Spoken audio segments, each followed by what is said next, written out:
people are doing. So, man, exams. Yeah, they can very easily suck the life out of you. Well, it's almost like you're being lobotomized without any sedation, and then there's another dude at the same time trying to ram a bloody Mace up your rear orifice. good times.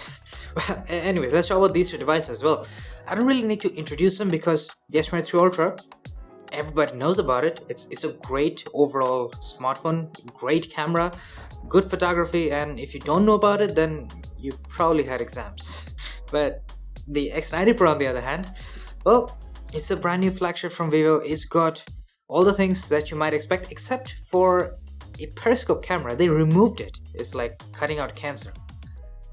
Not a good choice of words, but the point stands. I think it's going to be interesting to see exactly how well Vivo has improved the other three cameras, because I know for a fact that we have a brand new sensor on the main camera. It's one of the largest sensors on the market right now, larger than the S23 Ultra, and you'll see some benefits in there, probably. I actually haven't seen the samples yet. And well, let's jump right in because this is going to be fun regardless. Alright, we are starting with quite a difficult one. This is maybe a bit too challenging given the circumstances. But let's face it, we all take sunset shots, right? This is like a little bit before that. And for testing purposes, it's perfect. As you can see, it brings out a pretty significant difference between the two. The S23 has so much contrast that, in a case like this at least, the X90 just has so much more shadow detail. It just works out for it. See, now this I would consider to be maybe a bit excessive from a realistic photography standpoint as such. But let's face it, this is a camera comparison, and what's the point of comparing if you're not going to test the extremes, right? So the S23 is struggling. Definitely, it seems to be having a bit of an issue with the super high contrast. Definitely not looking as nice as the X90. X90, it just has perfect balance. It works out perfectly here. Now, I was talking about normal shots, and as you can see, the high contrast on the S23 now looks really good here. I'm not gonna lie at all. It does look more saturated than the X90 Pro. Obviously, the X90 is using these nice natural colors now, and when you do that, you get almost at least close to 100% natural looking colors. That's at least how I feel. I really like that. You may not, and if you don't, then you can just turn it off and you can get really high saturation shots like this. Now, yes, not exactly natural, but let's face it, if you want saturated colors, you can get it from the X90. If you want realistic colors, you can also get that from the X90. I think having the best of both worlds, that sort of flexibility, is very impressive on the X90 Pro here. Now then, zoom. See, this is a kind of a hot topic because the X90 Pro removed the 5x periscope zoom camera that it had. Now, the reason I think it's a good move is because the X90, or rather the previous generation, like the X80 Pro's 5x periscope zoom sensor was pathetic. It did not work with night, and even during daytime with perfect daylight, it barely worked. I mean, it wasn't very good. And as you can see, the 2x looks great on both. The X90 obviously has more detail. The S23, this is digital zoom here. At 3x, of course, the S23 looks immaculate. It's optical zoom. But the X90 is also keeping up really well. I can see a lot of detail on the X90 here. And that's a good reason. It's because it has a very high quality 50 megapixel telephoto camera now, as opposed to the normal stuff that we used to get before. At 10x, I mean, it's 10x. S23 is gonna pull ahead, whether you like it or not. Unless the X90 had 10x optical zoom, there was no way that the S23 Ultra was not gonna take a lead here. And then for the ultra wide, now see, this is where things are gonna get interesting, but a little bit later, so don't leave. There's gonna be some stuff that you wanna know. But in this case, I think both are doing a really good job. The S23, as usual, a lot of contrast, and some people might like that. Personally, I like the X90 here. It looks a little bit more balanced. A little bit more detail in the shadows just makes it look better overall. And in this case, this is a bit more difficult. This was earlier during the day, which means more backlight from the sun. And I think both are doing a pretty much identical job. This is a bit of difference in lens flare, that's it. So yeah, a tie in this one. Now this, a simple, well-lit, basic shot. And I'm very surprised by just how much more contrast we have on the X90. That is not how we usually get stuff. It's always the S23 Ultra that has a ton of contrast. Not the case this time around. But the reason I took this shot was to actually test out the detail preservation. See, we have an almost similar megapixel count on both, so I expected there to be similar levels of details, and that's exactly what we got. Now, the reason this is not a good thing is because the S23 Ultra, it has a glaring weakness when it comes to the ultra-wide camera, and so because of that, you could essentially say that now the X90 Pro also has a weakness in the ultra-wide camera because it just doesn't have the higher level of detail preservation that you would expect from a higher quality, higher megapixel count sensor, so to speak.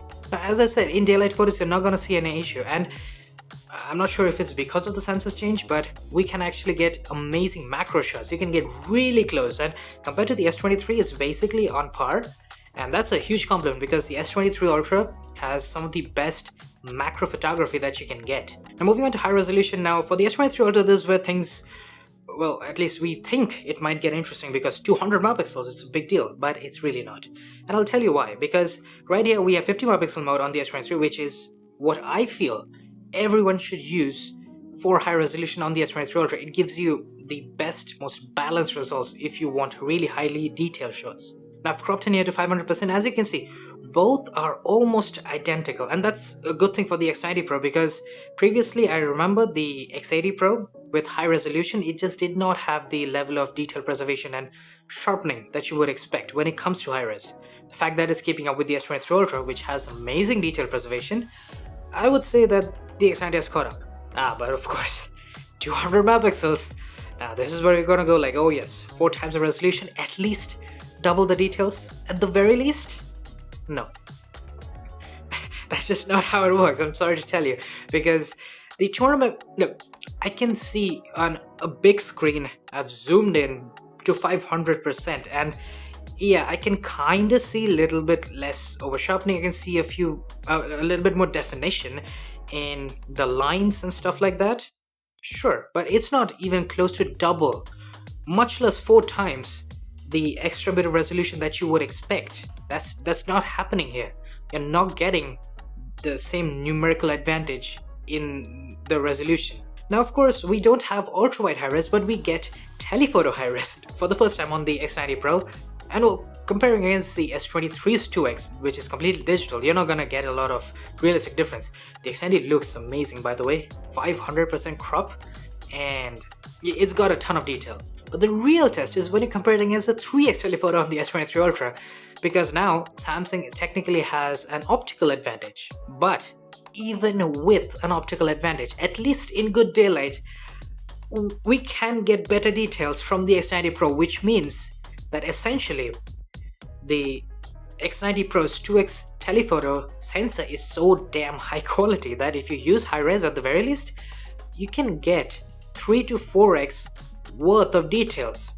I wish we had the same sort of hardware quality on the ultra-wide camera as well, but we'll get to why that's a bit of a problem. Before that, we got Selfie as well.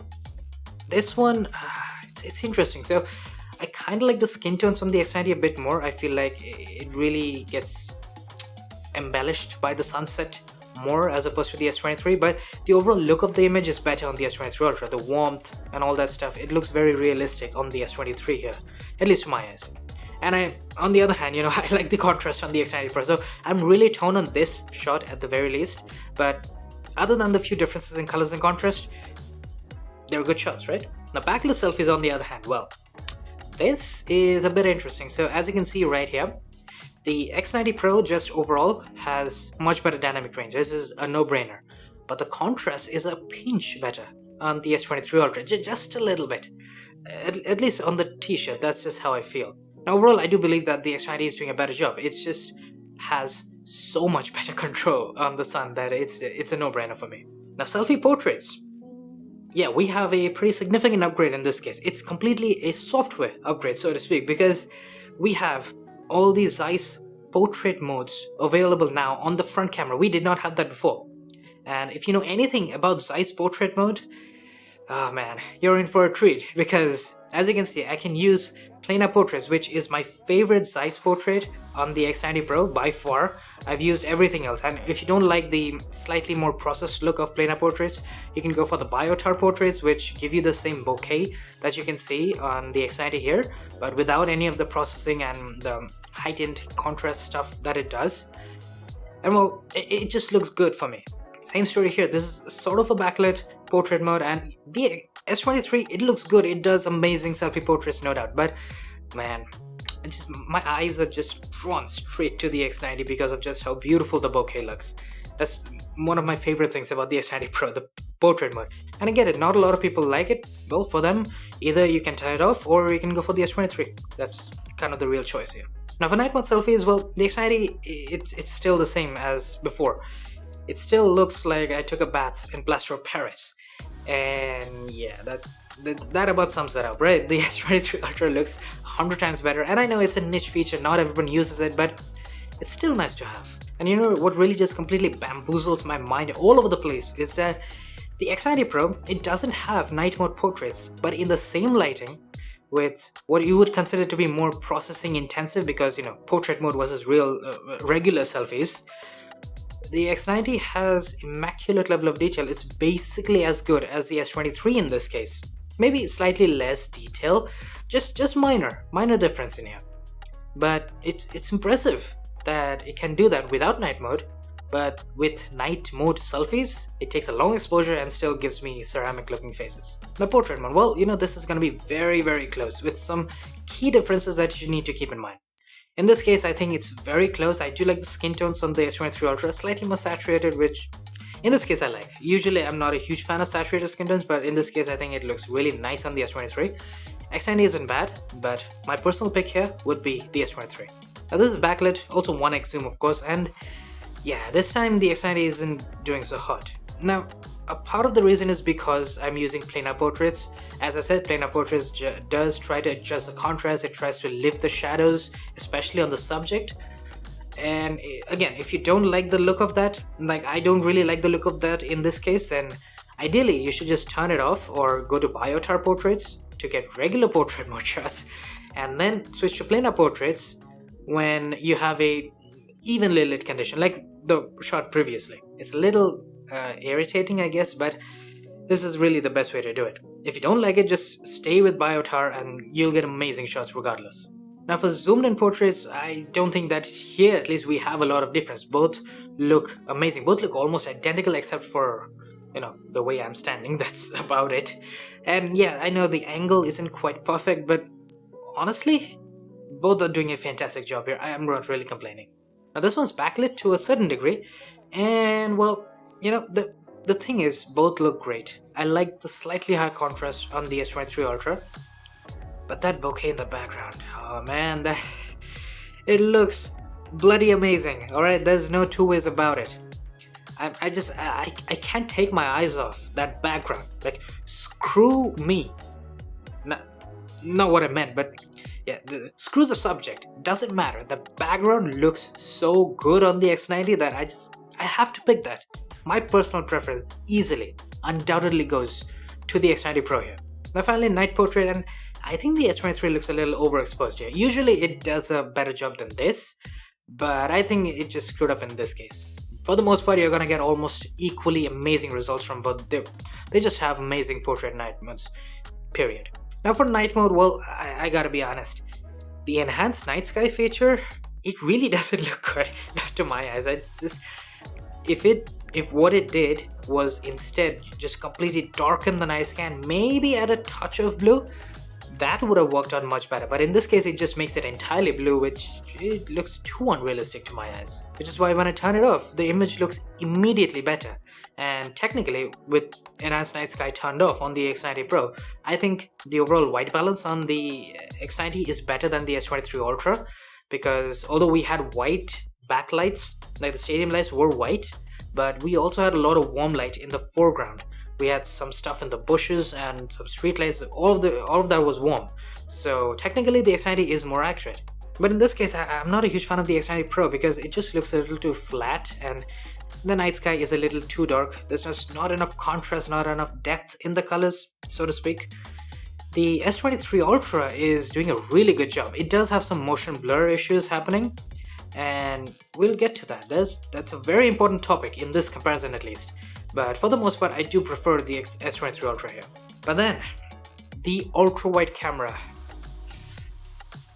Ah man, this really depresses me because, jeez, it looks so bad on the X90 Pro. Like there's a lot of things that are wrong with this. There's smudging, there's some weirdness going on with the colors and the greens. It's too saturated, I think, and then there's a bit of a tint issue.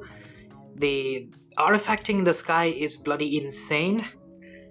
The colors on the building are off by a fair bit, and it doesn't look good. There's a lot of detail loss as well. So this is the problem that I was talking about. The sensor downgrade, this is what the real problem is. And it's very clear that Vivo hasn't yet completely dialed in and optimized the night mode processing with this ultra-wide camera. Because of that, you can get shots like these where it's full of artifacting. Like even the S23's night sky looks better. That is not a good sign because the S23's ultra-wide, I told you, right? You can check out previous camera comparisons and it had issues. I do think the S23's ultra-wide night mode has improved with software updates. It has happened. You'll see the next shot. It'll blow your mind. It blew my mind too. And well, in this case, the X90, it just looks horrible. Yeah, see this one. This is an ultra-wide shot. Super dark conditions. And just look at how amazing the S23 looks here. It really blew my mind when I first put these two together. I was like, am I looking at ultra-wide or am I looking at the main camera? Because it looks really, really good on the S23 Ultra. Samsung really pulled it together with the ultra-wide night mode. It's not quite the best, it doesn't quite work perfectly every time, but if I can get results like these in super dark conditions, I'm all about that. Now let's get to the meat of the matter, because these are ultra low light shots. Well, semi ultra low light I would say, because it wasn't quite insanely dark, but it was very, very dark. You can see that the S23 has a lot of motion blur issues. Just look at the tree up top. It doesn't even look like a tree. And essentially, it had to take like a 4-second exposure if I'm remembering it right, while the X90 took 2 seconds, half the time. And that's the result you're getting. Super sharp, super clean image. I mean, it looks amazing on the X90 here. And this just shoves the final nail in the coffin, because there was a mild breeze, and the S23, because it took a 6-second exposure, it completely screwed up the image. The X90 on the other hand, because of just how massive the sensor is and just how well it can gather light and just how well the processing can take advantage of it, it took it in 2 seconds and very, very little motion blur happening. So in really dark conditions, the X90 is gonna pull ahead regardless. And I guess we finally figured out, boys, size does matter. I'm just talking about the sensor here, nothing else.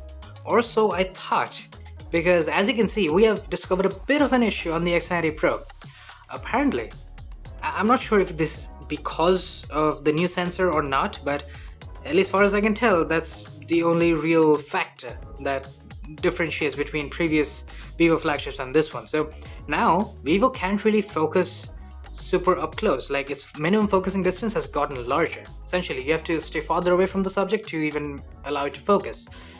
The S23, you can see just how much close I can get, right? So I guess we can say that size does matter, but not always in the way you might think. I'm still talking about the sensor here.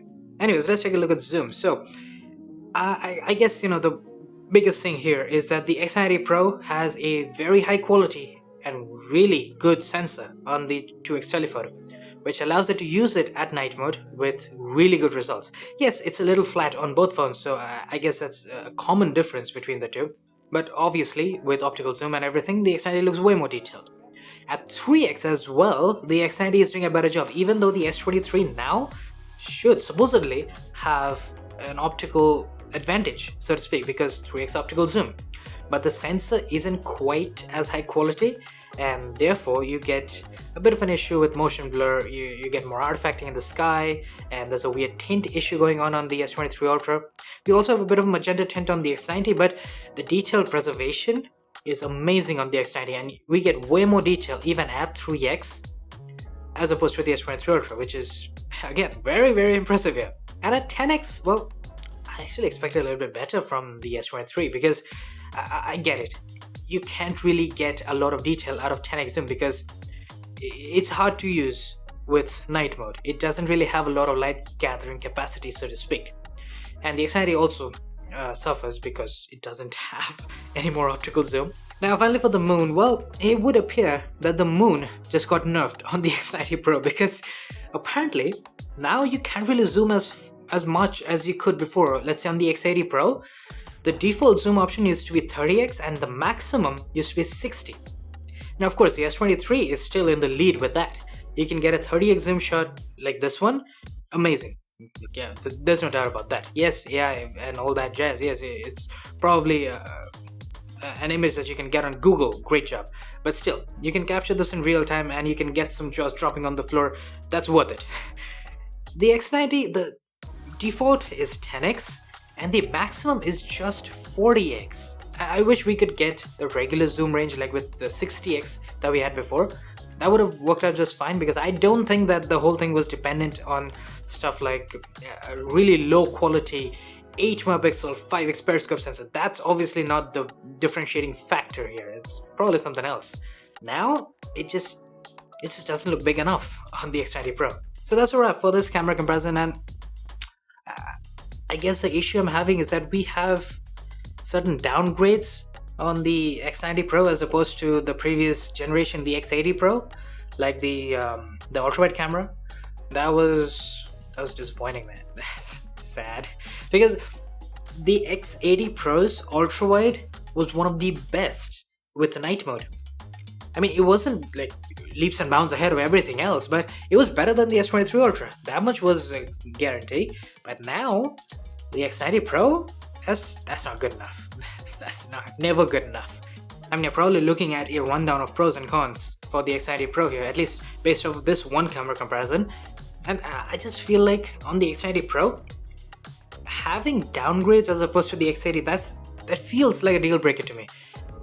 Individually as a phone, I don't think that it's doing a bad job. I think it's a fantastic camera. It kept up with the S23 Ultra more than well enough. It pulled ahead in various places.